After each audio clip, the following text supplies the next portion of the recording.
The Xbox Series X and Series S are both next-gen consoles, but with some big spec differences between them. However, spec alone doesn't tell the whole story, as there are some really surprising differences and similarities between them when you actually compare them side by side, because bigger isn't always better. So if you're trying to decide which one is for you, then you've come to the right place. Welcome to my tech gear. Let's get into it. So let's get all the obvious differences out the way, shall we? Because size matters, right? Well, it does when you're comparing these two consoles. The Series X isn't a large console, certainly not compared to a PC or a PS5 at least, and measures around 6 inches square by 12 inches high, while also weighing in at under 10 pounds. On the other hand, the Series S is one compact little console. It's even smaller than the Series X, 60% smaller in fact. It is just over 10 inches high and only 2.5 inches thick, and it's also over half as heavy at under 4 pounds. The great thing about both consoles is that they can sit either vertically or horizontally, which makes them super easy to install in a media unit, on a shelf, on a desk, or anywhere where height is limited, as you can just lie them flat if you need to. The Series S in particular is so compact that it's just as easy to shove it in your bag to take it around a mate's place. Other than its size, the biggest physical difference is the disk drive. So you can download games onto both of these consoles, but only the Series X comes with a disk drive allowing you to play games stored on a physical disk. This can actually be a huge selling point here for the Series X because yes, it is $200 more expensive than the Series S, but with a disk drive you can go out and buy secondhand games at significantly cheaper prices rather than having to buy the digital versions of those games. So that could actually pay for itself in the long run. It also doubles up as a Blu-ray and a DVD player. Surprisingly, both the Series S and Series X have exactly the same connection options, which, considering the price difference between them, was actually a pleasant surprise. At least it is if you're looking at getting the Series S. Both have 3 USB 3.1 ports, 2 at the back, 1 at the front. There's an HDMI 2.1 port for connecting to your TV that's capable of up to 8K video. There's also dual band Wi-Fi that supports both 2.4 and 5 GHz bands for connecting to your wireless router. Or if you'd rather connect over a wired connection, then it's a gigabit Ethernet port round the back. And rounding that all off is the storage expansion card slot, which allows you to expand the external storage of these consoles.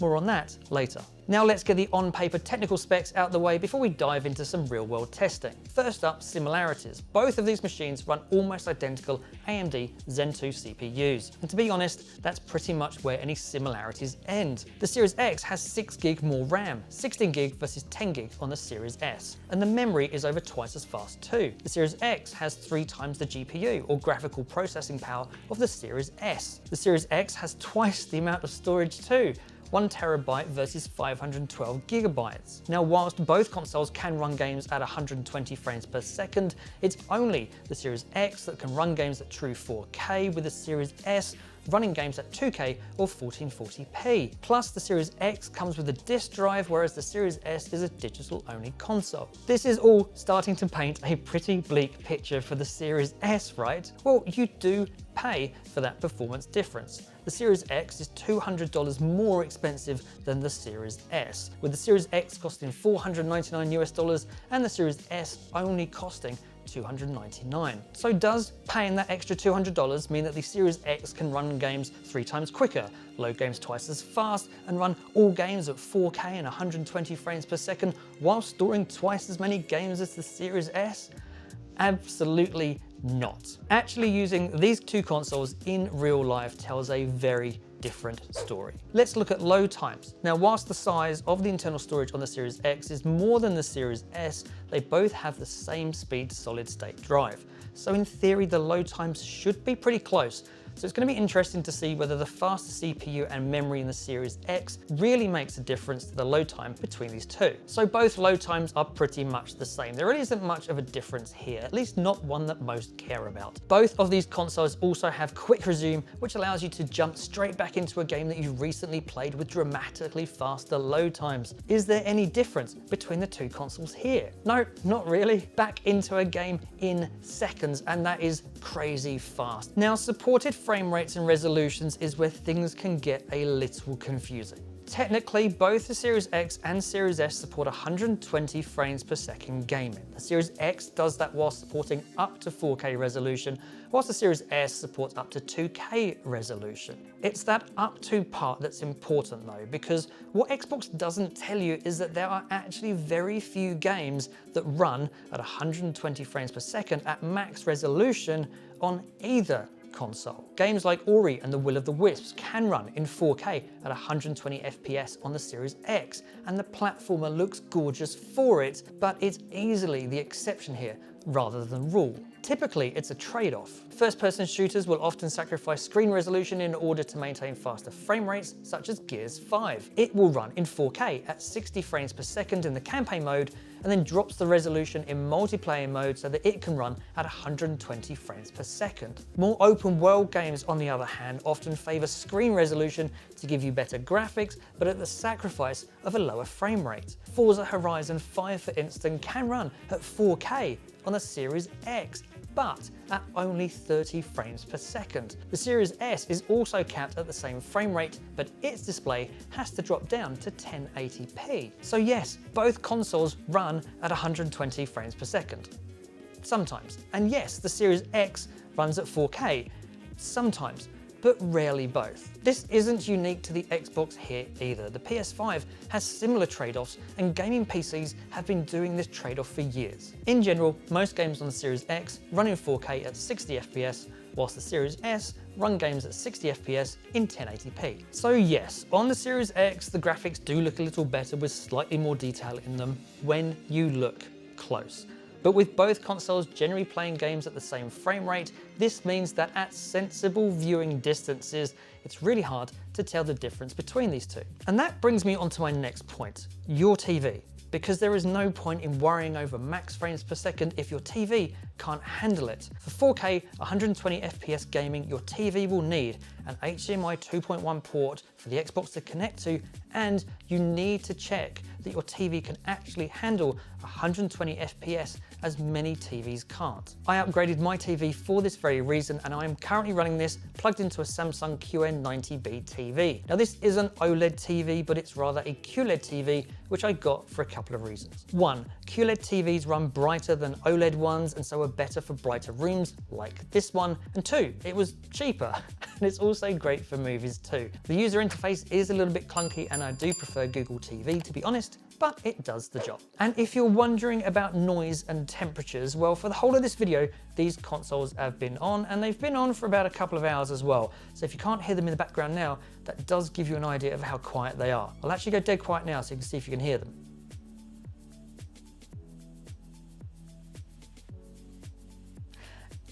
No, you can probably hear the rain outside more than you can the consoles. These are whisper quiet. And temperature-wise, both of these are fine. I would say that the Series X is better at cooling, so the air being pumped out of here feels a lot cooler than what's in the Series S. But the Series S is a more compact package, so I'd kind of expect that.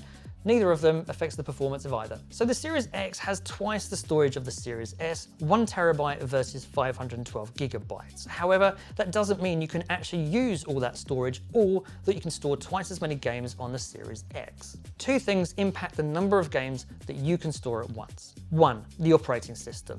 Both consoles have to take some of that storage up to store the operating system that the console runs on.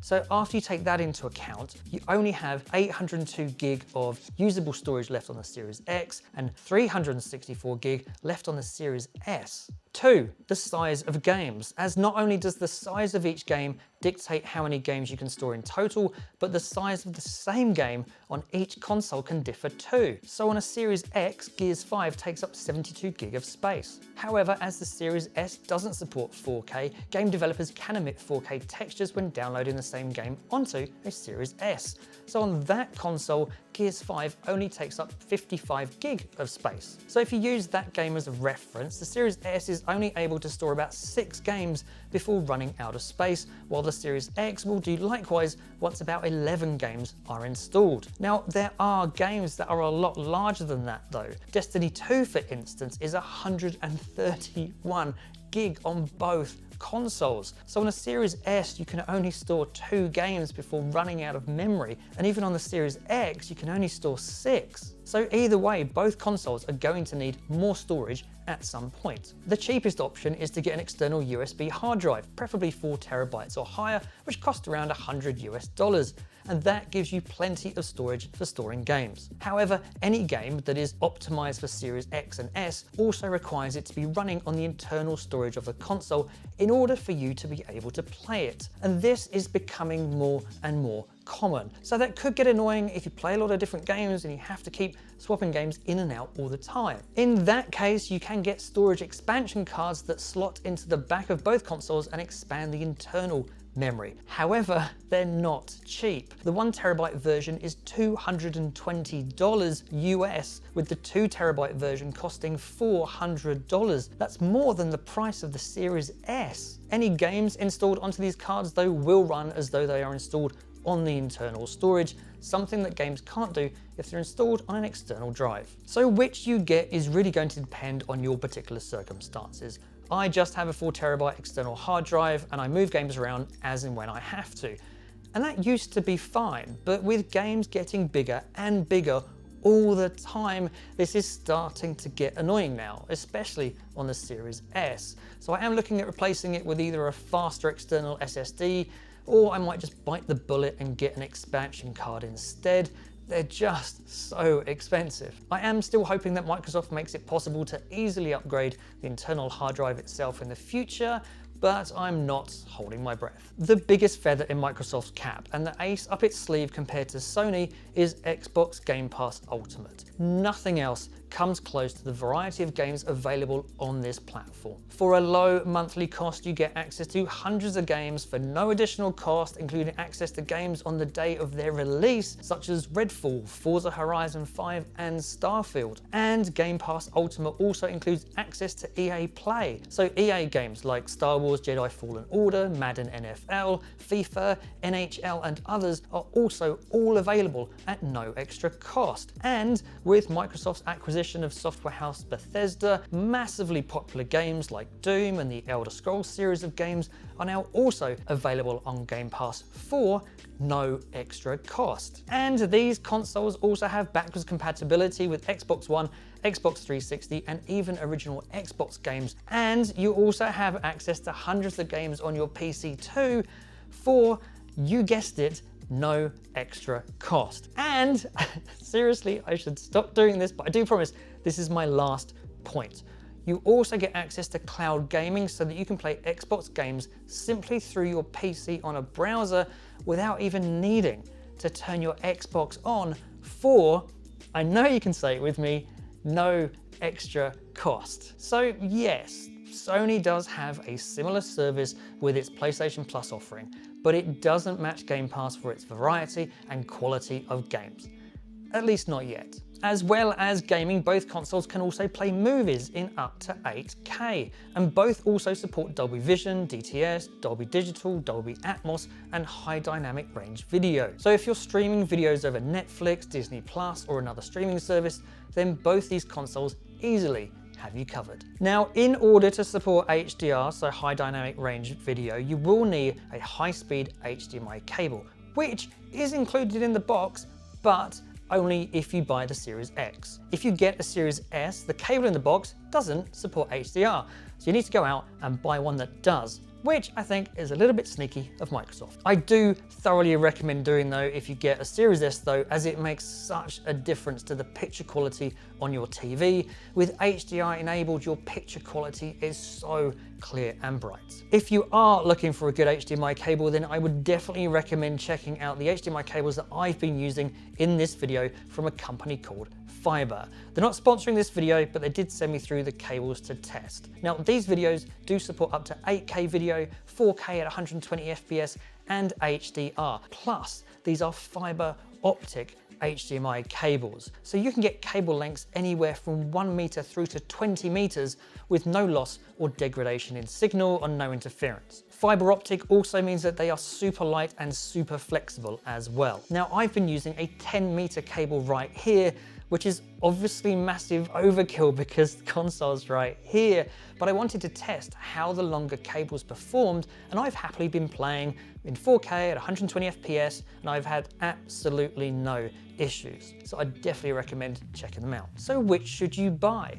Well, if you absolutely want the best there is, you want the highest resolution at the max frame rates, and you have a TV that can support both those, or you need a disk drive for any game discs that you might have, then the Series X, if you can afford it, at $499 US is a good buy. Alternatively, there is the Series S. Now, the lack of storage on it is starting to get annoying though, especially with modern games weighing in at over 100 gig in size each, but at only $299, it is $200 cheaper than the Series X, so it's hard to ignore. You are settling for HD, but if you're playing on a smaller TV, or even a larger TV that does 4K upscaling, well, you just may well not notice the difference. I'd actually love to know what you think about both of these consoles.